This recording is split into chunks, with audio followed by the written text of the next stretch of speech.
ఎప్పటికైనా నీ యొక్క స్థాయిని నిర్ణయించేది నీ ప్రవర్తనే కానీ ఎదుటి వారి పొగడ్తలు కావు.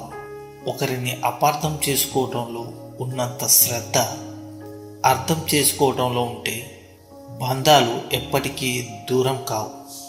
మీరు కష్టపడే దాంట్లో మీ యొక్క గొప్పతనం ఉంటుంది. మీరు మోసం చేసే దాంట్లో మీ పతనం ఉంటుంది. సంస్కారం ఉన్నవారు ఎవరూ కూడా ఇతరులను అగౌరవపరిచేలా ఎప్పుడూ వ్యవహరించరు. ఆవేశాన్ని అదుపులో పెట్టుకొని అరవటం తగ్గించి ఆలోచించడం మొదలు పెడితే అవతలి వాళ్ళ బాధ ఏమిటో కూడా మీకు అర్థమవుతుంది. నీ చేతిలోని డబ్బు అలాగే నీ నోటి వెంట వచ్చే మాట, ఈ రెండు కూడా విలువైనవే. వీటిని పొదుపుగా వాడితేనే నీకు విలువ ఉంటుంది.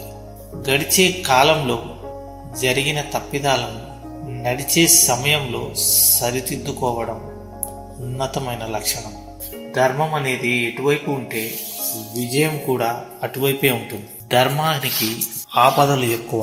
అడుగడుగున ఎన్ని కష్టాలు ఎదురైనా అంతిమంగా ధర్మమే గెలుస్తుంది. గొడ్డలతో నరికిన చెట్టు మళ్ళీ చిగురిస్తుంది, కానీ మాటలతో నరికిన మనసు మాత్రం ఎప్పటికీ చిగురించదు.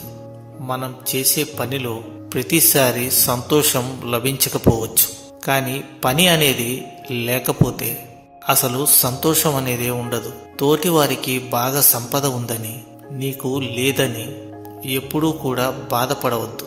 నీ దగ్గర నిజాయితీ లేనప్పుడు మాత్రమే నువ్వు బాధపడు. పరిగెత్తేలా ఉంటే తరుముకుంటూ పరిగెత్తు. నిలబడేలా ఉంటే ఎదిరించి నిలబడు. చెమట విలువ, డబ్బు విలువ, అలాగే బ్రతుకు విలువ తెలిసిన వారు ఎదుటివారి సంపాదనలో వేలు పెట్టరు. ఎవరైతే నరం లేని నాలుకను, అలాగే హద్దు లేని కోపాన్ని, ఉప్పొంగే ప్రేమను అదుపులో పెడతారో వారే గొప్పవారవుతారు. మనకు తగిలే ప్రతి గాయానికి రక్తమే రావాలని ఏమీ లేదు. కొన్నిసార్లు కన్నీళ్లు వచ్చే గాయాలు కూడా అవుతూ ఉంటాయి. కష్టమనేది లేకపోతే సుఖానికి విలువ లేదు. అలాగే కోపం లేకపోతే ప్రేమకు విలువ లేదు.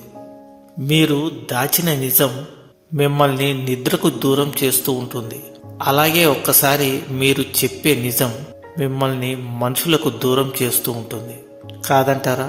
గెలవాలి అనే తపన నీకు దృఢంగా ఉంటే ఓటమి నిన్ను ఎప్పటికీ తాకలేదు.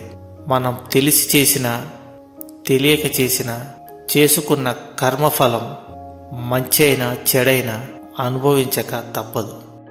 మెరుగు పెట్టకుండా వజ్రానికి, కష్టాలను ఎదుర్కోకుండా వ్యక్తికి ఎప్పటికీ గుర్తింపు రాదు. ఒకవేళ వచ్చినా కూడా అది ఎంతో కాలం నిలవదు. బాగా గుర్తుపెట్టుకోండి. ఒకరి దగ్గర భిక్షాటన చేసినా పర్వాలేదు, ఒకరిని అన్యాయం అలాగే మోసం మాత్రం ఎప్పటికీ చేయకు.